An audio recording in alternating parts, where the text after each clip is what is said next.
We have two questions here for Gunda, which are, they both relate to work stoppages by communities. So I'm just going to summarize them for you in brief, and that is, why are communities rejecting and halting projects when they, as the beneficiaries, would benefit from the development?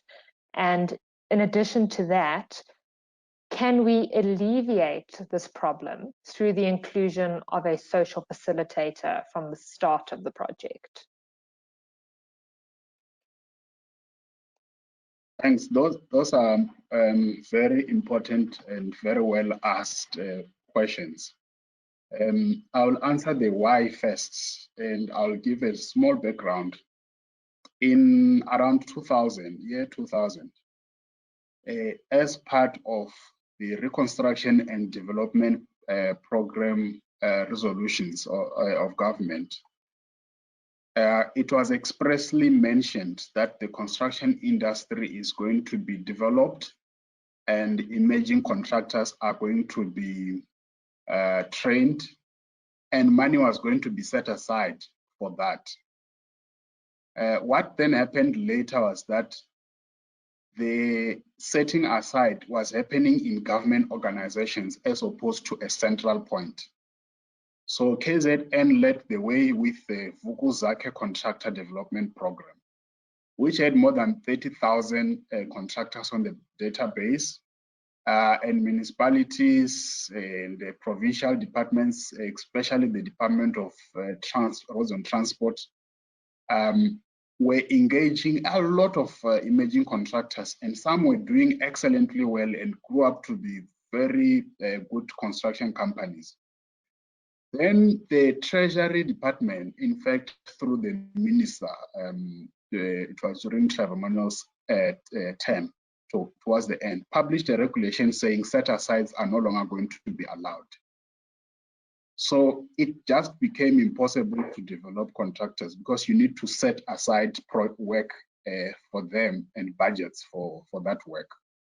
So now they needed to mount on the back of contractors that are already established, that are working to build their companies. And there was no framework to regulate that beyond what is in GCC, which says you can subcontract this much. There was no framework whatsoever. So a lot of fledgling contractors ended up sitting at home without work. It was completely unworked. They were competing with the big guys now from everywhere. It was no longer even by province. A small stormwater project in KZN, a contractor from Limpopo could now come and get the job, which is just R1 million or so. So that is where the conflict started. Those contractors, some of them went and engaged the services of thugs. That's why sometimes they call it the mafia, to come and disrupt projects and say we want our share on the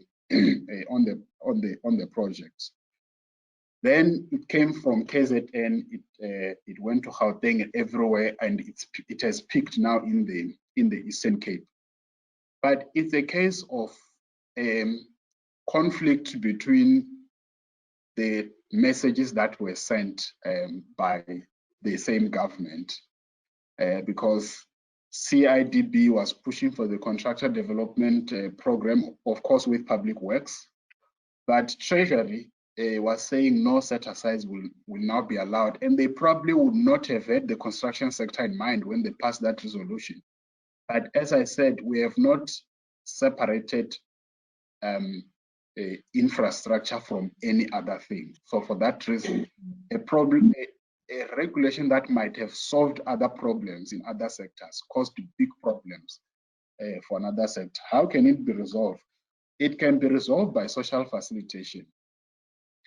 But the social facilitator must work so closely with the client and understand what the client is willing to do and what is possible within the framework of the standard contracts that govern construction.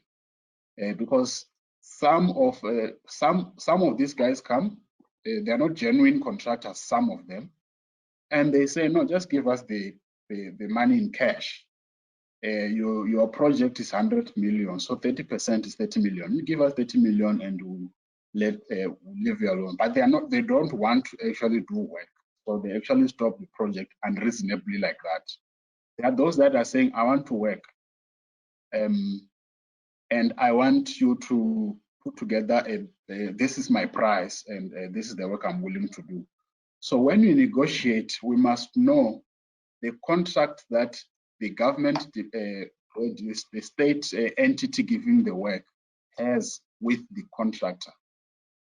And the consultant is the best person to regulate that. And there are some brilliant consultants who have actually come in and not say, this is not my job, and really assisted in easing up that relationship.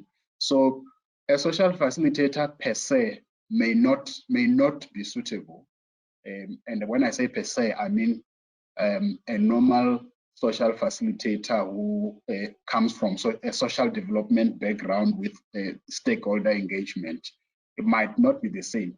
I think within CISA, the consulting engineering fraternity must start looking at those soft skills because they are already there and they have a very deep understanding of the contractual agreement between the client and the contractor. And I think that would really help solve the problem.